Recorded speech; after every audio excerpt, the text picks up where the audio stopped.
Alright, so I've had a lot of people asking me how to actually go about reading their data logs and what the individual values inside of the logs mean, so I decided to go ahead and make this video to try to explain what some of these values are and how you can actually read them to understand how your car is behaving better. So this is actually a log from a customer that asked me to review here recently. So I'm going to actually go over this log in real time while explaining all of the values we have down here.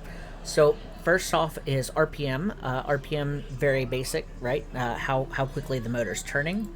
Timestamp always starts at 0 and it just continues up as the log progresses. It really does not matter at all to you reading a log. ECU PSI. So this one is the target that the computer, the ECU, is trying to reach. It does not represent the amount of boost that you are going to make, however. So I'm going to come down here to boost 2. And you can see here that while the ECU is wanting to make 12.1 pounds of boost, we're actually making 19.89. Now the reason for this is because they're using JB4 to add boost. So if we open up target, the target is the amount of boost that we're trying to add. So each of the different JB4 maps have an amount of boost that it wants to add based on the current RPM. So you can set it at like 2,000, 2,500, 3,000, 35, and so on, and it kind of just interpolates between those values. So as you can see here, we have 12.1 as the computer target, 8.5 as the JB4 target. In total, here we have, 20.6 is what we're after. We're actually making 19.89, so we're actually undershooting our boost target right here. But generally, you can kind of see how this works. So you may be wondering, why are we using boost 2 instead of boost? And the reason for this is because boost is the boost pressure in the charge pipe, so pre-throttle body. And boost 2 is the amount of boost in the manifold, so what the engine is actually consuming. So the reason you want to use boost 2 is because there are conditions in which you will see boost spikes in just boost. So right here, for example, you're seeing 25 pounds of boost, but that's not actually true. What that is when the throttle closes, there is an increase of pressure inside of the charge pipe because air has nowhere to go until the blow-off valves open. So the amount of boost here we're actually consuming is only 8.5 pounds. And I can show this by opening the throttle. You can see right here the throttle closed, the pressure inside the charge pipe increased, but the pressure inside the manifold decreased. So that's how you can read into that better. Alright, so pedal is just pedal, right? That's how much throttle are you... It's how much throttle are you requesting as a driver, but not how much throttle that the computer is requesting, if that makes sense. So if you show throttle here, you can see that the pedal and the throttle do not always line up. So here you can see we don't have 100% pedal, but we do have 100% throttle. And over here, during the transient phase, where you're just getting started, you can see we do have 100% throttle, but the throttle itself is kind of slowly opening. It doesn't open immediately, right? Like there's a process where it goes from a closed state to an open state, and that mechanically takes time. And then there's also, in the tuning of drive-by-wire, there's an amount of time that the tune may expect for the throttle to take to go between one position and another. Where you want to worry about throttle is if you have pedal at 100 and in the middle of the run, so after this initial transient phase where the throttle is going up to 100, if you see throttle somewhere in the middle here drop, then that is indicating an issue. Either it could be traction control kicking in, it could be a torque limiter in your tune, but those are some things you'd look for with throttle. Okay, here. So now we have IAT, or intake air temperature. So on a vehicle that is equipped with auxiliary fueling such as CPI or methanol, you will actually see during the pull that this intake air temperature drops pretty substantially. Now this customer was doing back-to-back pulls, so it's not dropping very much from the ambient temperature. However, if you're using methanol or CPI, you should see, if you're not doing back-to-back-to-back pulls, you should see your IAT go from a high number to a low number. That will be an indicator that you're actually spraying, because on this platform, where we actually inject the fuel into the intake tract is before the sensor that measures the intake air temperature. And that is why the intake air temperature drops so much, is because we have that evaporative cooling effect, and we're also just misting the sensor with fuel, which is causing it to cool down further. So over here, the fuel in not used. Wastegate duty cycle, or WGDC. So this is how much the wastegate is either opening or closing to meet your boost targets, compared to where... not compared to where, it's compared to the FF. So FF stands for feed forward, right? And this is kind of like the ECU thinks it's going to require X amount of wastegate duty cycle to reach a boost target, right? And this gets a little convoluted, and the reason that it's so high is because we are actually adding boost through the JB4. Remember our target? So our ECU PSI is only, around 11, 10, 11, 12, but our actual boost that we're receiving is around 18 to 20. So that's why we have the wastegate actually closing a bit more than expected. So higher numbers closing, lower numbers opening. And when the wastegates close, it allows more air to flow through the exhaust side of the turbo, which creates more boost. So the computer is having to create more boost than it expects to. And that's why you're seeing the wastegate duty cycle number up high, because the wastegate's closing. And that's because we're adding boost on top of what the ECU is expecting with the JB4. So you can actually, if you're having overboost or underboost problems, you can actually lower the wastegate duty cycle to open the wastegate, which will allow more air to bypass the turbo, which will lower your overall boost. And same if you're having an underboost condition and you want to add more boost, then you can increase the wastegate duty cycle, which will close the wastegate more, which will increase your boost pressure. However, you don't really want to be tuning using wastegate duty cycle unless you know what you're doing. I recommend just sticking to modifying the target in map 6. Alright, so FP_H, that's fuel pressure high. So this value actually is a normalized value. It's not the actual fuel pressure value that comes from the fuel rail. So from my research, the number that makes the most sense to me is the FPH value times 200 is your actual fuel pressure. So at 11, you're right around 2200 psi. At 10, you're right around 2000 psi. Basically, while wide open, so while you're accelerating wide open throttle, you do not want to see your fuel pressure drop below 10 or 2000 psi on this platform. Some tunes will have increased fuel pressure, so you'll see 13, 14, or 26, 2800 psi. And this is good when you're increasing power, because as the cylinder pressure increases, which when you make more power, cylinder pressure increases, on direct injection motors, the pressure differential of the cylinder pressure and the fuel pressure in the injector actually makes it more difficult for the fuel to enter the combustion chamber. So that's why increasing fuel pressure is important to when you increase power, as long as you're not increasing pressure to the point that you're overrunning the fuel injectors.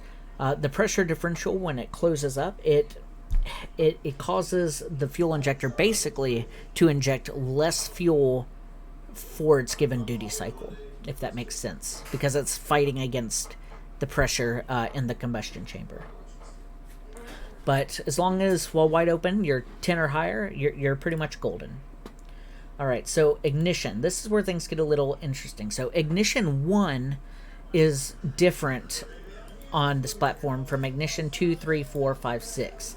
Well, it's not different on this platform, but it's different in how JB4 provides the data for us. So ignition 1 is raw timing. Now, this is not to be confused with timing target. The raw timing value is basically saying you're making this amount of timing. Now that value can actually be lower than the timing target, so it can be affected by knock retard or ignition retard. So right here at 6200 RPM, I can see that the ignition 1 is at 18. Now, I would actually expect around 18.5 at 6200 RPM on this tune, just because I'm familiar with looking at it. So you can see here actually 56, 57, 5800, you're seeing 18.5, but you're not over here. So that means that there is ignition retard happening in cylinder 1. Now, that being said, ignition 2, 3, 4, 5, and 6 actually do show the ignition retard, not the raw value. So over here you can see we have a little bit of ignition retard on cylinder 6. So this is saying that, assuming that 18 is the target, right, ignition 6, or cylinder 6, is making 15.75 degrees of timing for this sample. Any value under, I'd say 2.3 is generally okay. I like to keep it 1.5 or lower. 0 is great. 0 is what you should always aim for. 0.8 being typically on the edge. When you reset an ECU, so you pull the battery or you pull the connectors out from the ECU will go into a learning mode, or a learning mode, basically. During this process, depending on the calibration ID and the tune, the timing will be pulled across all cylinders for either 2.3 degrees or 0.8 degrees, depending on what's in those learning tables. During that time, this is expected.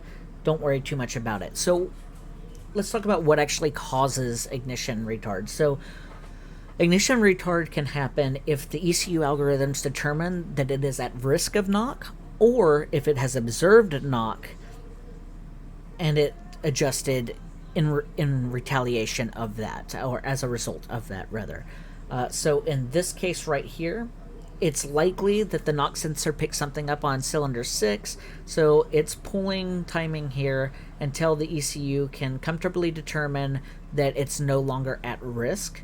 Now this pull didn't last long enough for it to determine that the knock was no longer occurring, but you can see as soon as he let out, motor was no longer at risk of knock, so ignition timing dropped.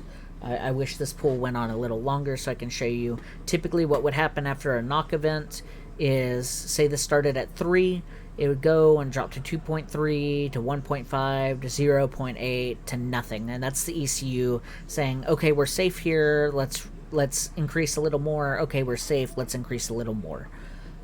Anything under about 2.3 is typically fine. I like to keep it around 0.8 to 0, but I'm not necessarily worried about little spikes here and there. The other things to look for in ignition 1 is dip. So you should always, with the RPM, you should always see the ignition timing, the raw value, gradually increasing. So this ignition 1 value, the purple line here. If you see it going up and then it just drops and comes back and starts to go back up, that could be a knock event on cylinder 1. Or if you see it come up and then just drop and stay flat, or not be where it should, that would indicate that there's ignition timing being pulled.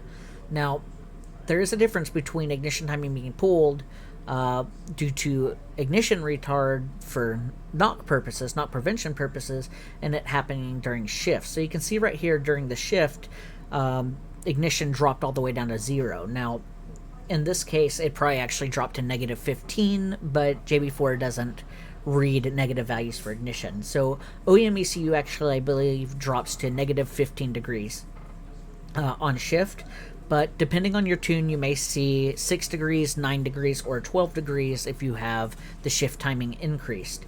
What it's doing here is on the shift, it's pulling ignition timing, so it's pulling power from the motor to prevent damage to the transmission during the shift, so while the clutches are engaging.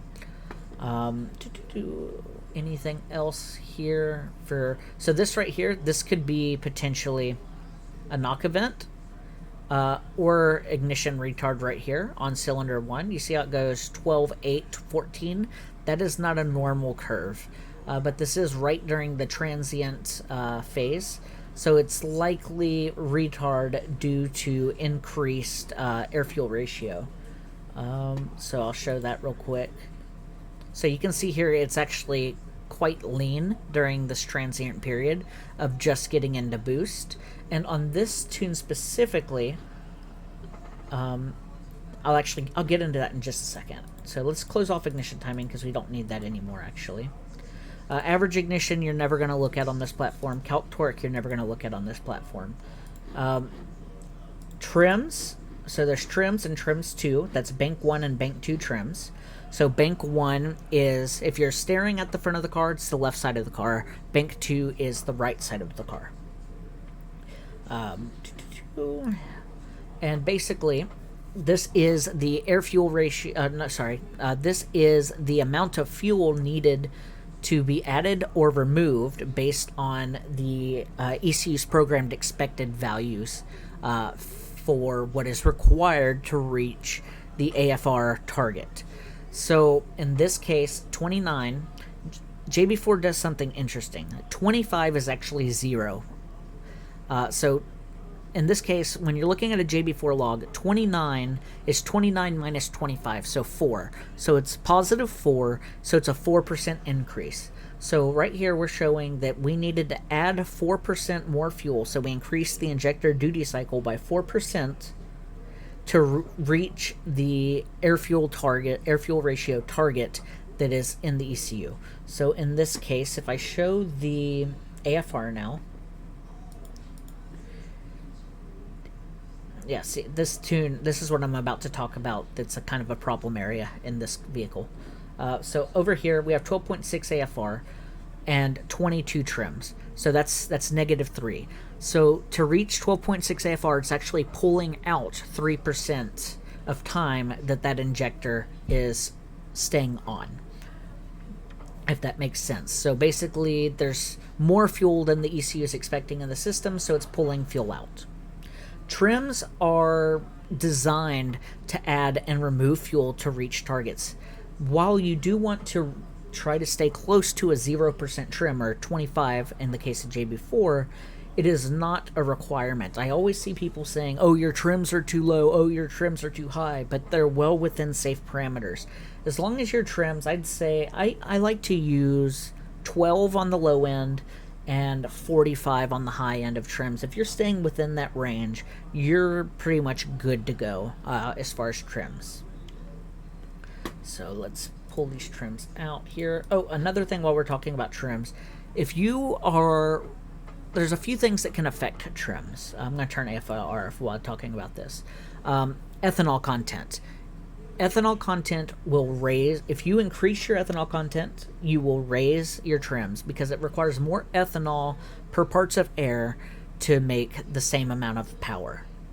So by increasing your ethanol content, you will increase your trims. By decreasing your ethanol content, you will lower your trims. I see all the time people are saying, oh, your trims are too high, add ethanol. Do not do that. That is the exact opposite of what you need to do.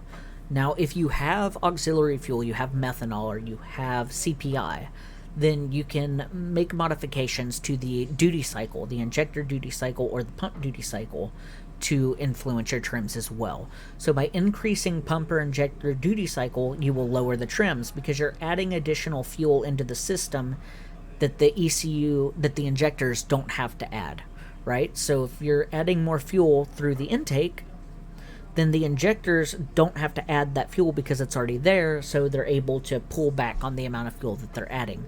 If you lower your injector or pump duty cycle, then that's fuel being taken out of the intake, so your trims will raise because that's fuel that is no longer there that the injectors will have to compensate for. So that's a little bit of information on how you can read into and adjust based on your trims. So next we have DMEBT. I don't use that on this platform. We have meth. So if you use auxiliary fuel, whether it's CPI or meth, your values can be meth. This is your injector duty cycle for your methanol, or for your injector or pump duty cycle. So not really all that important. You should know what this is because it's in your settings, but it's nice to see if you're reviewing logs for other people.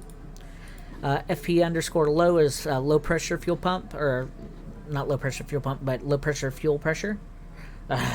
low side fuel pressure. So the fuel pressure coming from the low pressure fuel pump to the high pressure fuel pump. We do not have a sensor here, so you can ignore it. AFR and AFR bank 2 or AFR 2. So let's pull that up. Where was it? I've lost AFR 2. Here it is. So in this case, this vehicle stays lean a lot longer than I would like after shifting gears. So you can see these big hills here.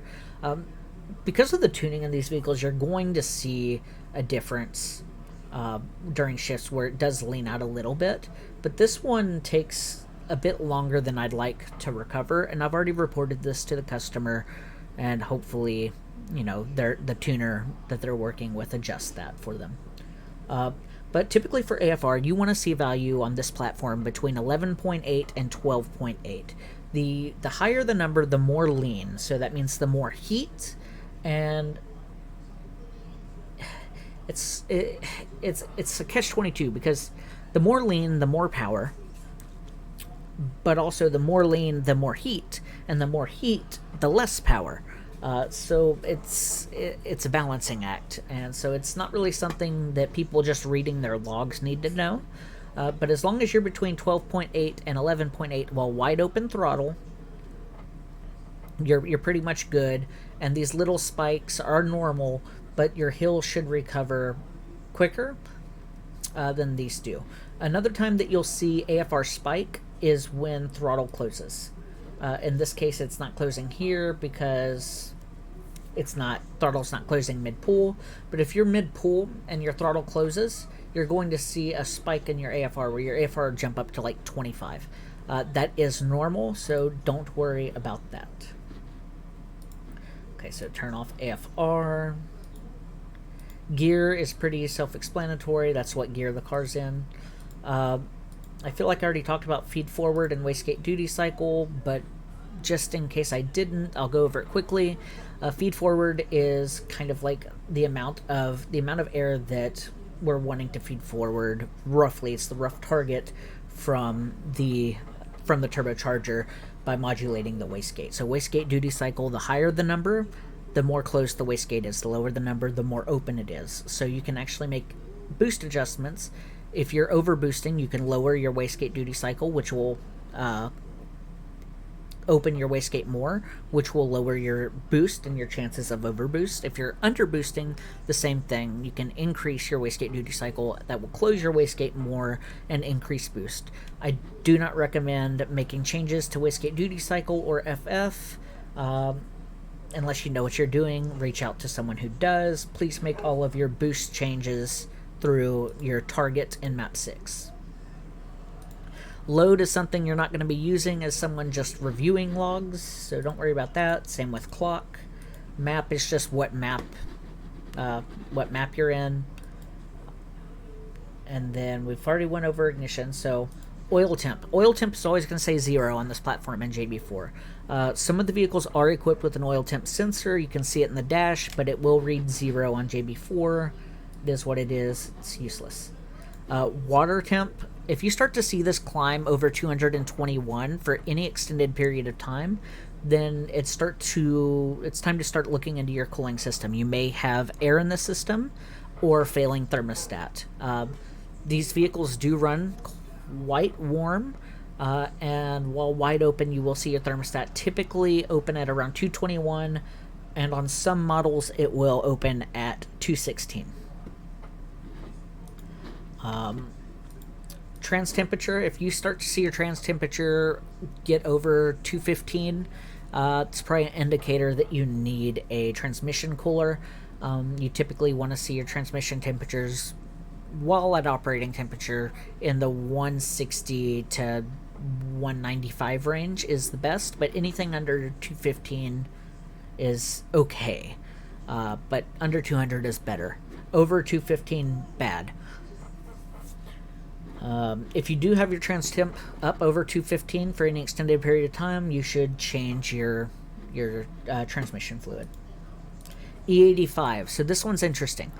If you have the flex fuel sensor, the fuelet sensor, and you have the white cable or the white wire pinned in to your JB4 harness, and you've gone through the setup in the app as per the instructions of the sensor, then this value will be accurate. It will actually show your ethanol content. If you have not done any of that, this value is just made up, it's estimated, it's inaccurate, and it's useless. In this case, the customer does actually have the sensor, so I can see confidently that he's at E70. And then mile per hour is just mile per hour. So when I'm looking at a tune, that's all of the values, right? So when I'm looking at a tune, here's what I always turn on. I go RPM, I go boost 2, I go trims, ignition 1, ignition 2, ignition 3, ignition 4, ignition 5, ignition 6. So I do all of those, and fuel pressure high. These are typically what I look at, and if I need to look at intake air temperature, I will. So if I have concerns about maybe if their meth isn't flowing or something, even though it says it is, I will look at IAT, make sure that the IAT is dropping how I would expect it to. But this is typically all that I look at.